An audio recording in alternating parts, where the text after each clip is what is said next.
आइए जानते हैं आज की प्रमुख अंतर्राष्ट्रीय खबरों को। उससे पहले एक नजर आज के हेडलाइंस पर। 3 राज्यों में जीते सांसदों ने दिया इस्तीफा, क्या किसी को मिलेगा मुख्यमंत्री बनने का मौका? मैं डराता नहीं, डराना आपका काम है। अमित शाह की किस बात पर फारूक अब्दुल्ला हो गए नाराज? गैंग्स ऑफ राजस्थान, सुखदेव सिंह गोगामेरी की हत्या के पीछे भारत से कनाडा तक गैंगस्टर के वर्चस्व की जंग।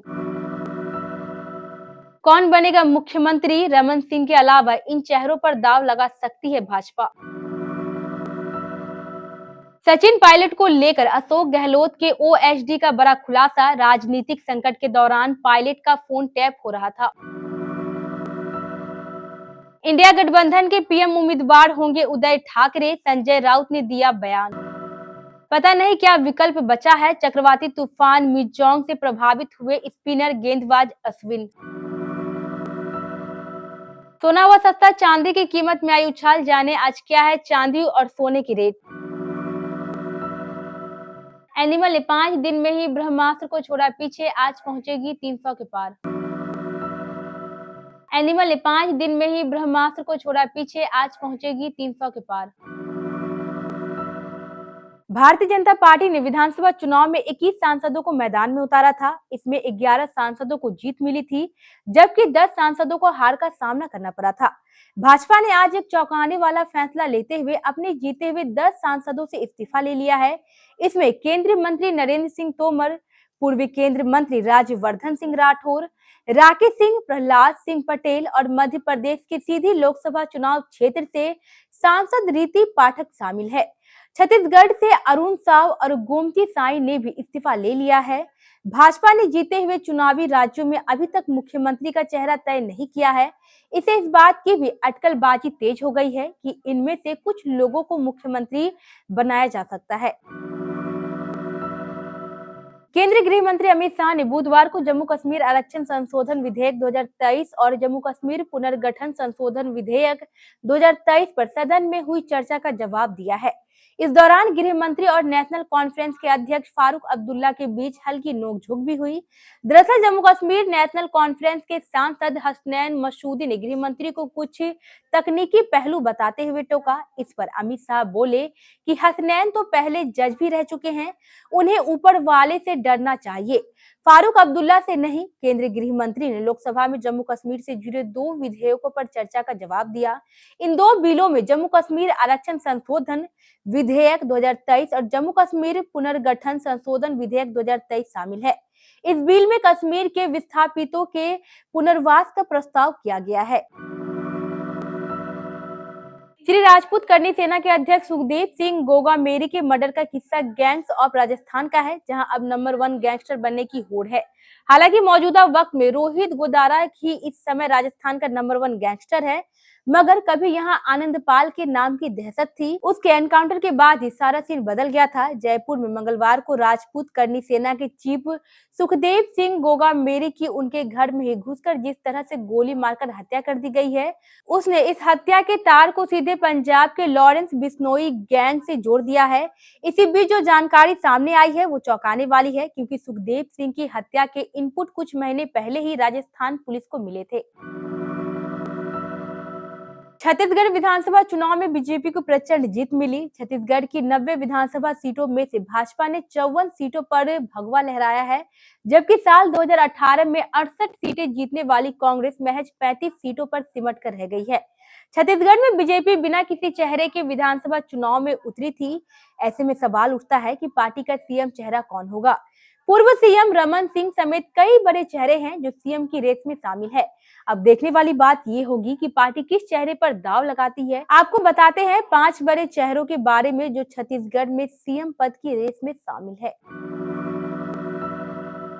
राजस्थान में विधानसभा चुनाव हारने के बाद अशोक गहलोत के ओएसडी लोकेश शर्मा अपने बयानों को लेकर काफी चर्चा में है। इसी बीच सीएम गहलोत पर कई तरह के आरोप लगाने के बाद लोकेश शर्मा ने अब कांग्रेस सरकार द्वारा राजस्थान में पॉलिटिकल क्राइसिस के दौरान सचिन पायलट का फोन टैपिंग करने की बात कही है। उनका कहना है कि राजनीतिक संकट के दौरान सचिन पायलट की सभी गतिविधियों पर नजर रखी जा रही थी। दरअसल राजस्थान के पूर्व डिप्टी सीएम और कांग्रेस नेता सचिन पायलट के कथित फोन टैपिंग पर राजस्थान के मौजूदा सीएम अशोक गहलोत के ओएसडी लोकेश शर्मा ने बड़ा खुलासा किया है। उनका कहना है कि राजस्थान में राजनीतिक संकट के दौरान जब सचिन पायलट 18 विधायकों के साथ मानेसर गए थे, तब राज्य सरकार सचिन पायलट और जिन लोगों से वह मिल रहे थे उन पर नजर रख रही थी। 2024 में होने वाले लोकसभा चुनाव के लिए विपक्षी गठबंधन इंडिया का प्रधानमंत्री पद का उम्मीदवार कौन होगा, ये बड़ा सवाल है। गठबंधन में नीतीश कुमार, ममता बनर्जी, राहुल गांधी जैसे दिग्गज नेता शामिल है। इनमें से किसी एक के नाम पर एकमत होना विपक्षी नेताओं के लिए बड़ी बात होगी। इसी बीच शिवसेना उदय गुट के सांसद संजय राउत ने उदय ठाकरे का नाम उछाल दिया है। उन्होंने बुधवार को कहा कि उद्धव ठाकरे का एक चेहरा है, वह हिंदुत्ववादी और राष्ट्रवादी है। संजय राउत ने संसद परिसर में न्यूज एजेंसी एएनआई से कहा, इंडिया गठबंधन में पीएम के चेहरे पर चर्चा होगी। वास्तव में एक चेहरा होना चाहिए। उन्होंने कहा है कि इंडिया अलायंस गठबंधन है, ये तानाशाही से नहीं चलता। ये सच है कि एक चेहरा होना चाहिए, इसमें कुछ गलत नहीं है। भारत के अनुभवी स्पिनर रविचंद्रन अश्विन के चक्रवाती तूफान मिजांग के कारण चेन्नई के लोगों की बदहाली का जिक्र करते हुए कहा कि उनके अपने इलाके में पिछले 30 घंटे से अधिक समय से बिजली गुल है। तमिलनाडु और आसपास के इलाकों में मिजांग तूफान ने तबाही मचाई हुई है। चेन्नई में मंगलवार को बारिश रुक गई, लेकिन जगह जगह काफी पानी जमा है, बिजली कटी हुई है और मोबाइल नेटवर्क नहीं आ रहा है। अश्विन ने एक्स पर लिखा, मेरे इलाके में भी 30 घंटे से अधिक समय से बिजली नहीं है। यही हालत अधिकांश इलाकों की है। पता नहीं क्या विकल्प बचा है। भारतीय सराफा बाजार में आज 6 दिसंबर 2023 को सोना सस्ता और चांदी महंगी हुई है।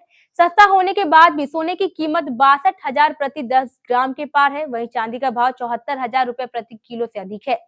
राष्ट्रीय स्तर पर 999 शुद्धता वाले 24 कैरेट के 10 ग्राम सोने की कीमत 62,266 रुपए है, जबकि 999 शुद्धता वाली चांदी की कीमत 74,430 रुपए है। India Boolean and jewellers association के मुताबिक मंगलवार की शाम को 24 कैरेट का शुद्ध सोना 62,287 रुपए प्रति 10 ग्राम था, जो आज सुबह 62,266 रुपए पर आ गया है। इसी तरह शुद्धता के आधार पर सोना और चांदी दोनों महंगी हुई है।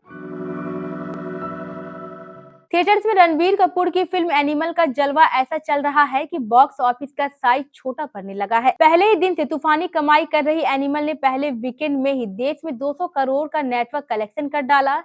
जवान के बाद रणबीर की एनिमल सिर्फ दूसरी ऐसी बॉलीवुड फिल्म है जिसने 3 दिन में ही 200 करोड़ का आंकड़ा पार कर लिया। धांसू वीकेंड के बाद फिल्म ने कामकाजी दिन में भी अपना दम बनाए रखा। एनिमल का पहला सोमवार 44 करोड़ रुपए का नेट कलेक्शन लेकर आया और इस शानदार कमाई ने ट्रेंड एक्सपर्ट को भी हैरान कर दिया। अब मंगलवार की बॉक्स ऑफिस रिपोर्ट आने लगी है, जो बता रही है कि 5वें दिन भी एनिमल का क्रेज बहुत तगड़ा बना रहा है। वीकेंड डे होने के बावजूद सोच में जमकर भीड़ रही। ऑस्ट्रेलिया के खिलाफ हालिया टी20 सीरीज में भारतीय टीम ने शानदार प्रदर्शन किया था। सूर्य कुमार यादव की अगुवाई में भारतीय टीम ने वह टी20 सीरीज 4-1 से अपने नाम की थी। इस हार के साथ ही भारत ने टी20 क्रिकेट वर्ल्ड कप में मिली हार का बदला ले लिया था। भारत ऑस्ट्रेलिया सीरीज के बाद आईसीसी ने टी20 रैंकिंग भी जारी की है, जिसमें भारतीय खिलाड़ी छा गए हैं। दाएं हाथ के भारतीय लेग स्पिनर रवि बिश्नोई अब दुनिया के नंबर 1 टी20 गेंदबाज बन गए हैं। रवि बिश्नोई ने राशिद खान को पछाड़ दिया है। बिश्नोई के शीर्ष पर पहुंचने का मतलब है कि राशिद खान दूसरे, आदिल राशिद संयुक्त तीसरे, वानिंदु हसरंगा संयुक्त तीसरे और महेश तीक्ष्ण 5वें की रैंकिंग में गिरावट आ गई है। उधर भारतीय स्पिनर अक्षर पटेल भी 11 स्थान की छलांग लगाकर 16वें स्थान पर पहुंच गए हैं।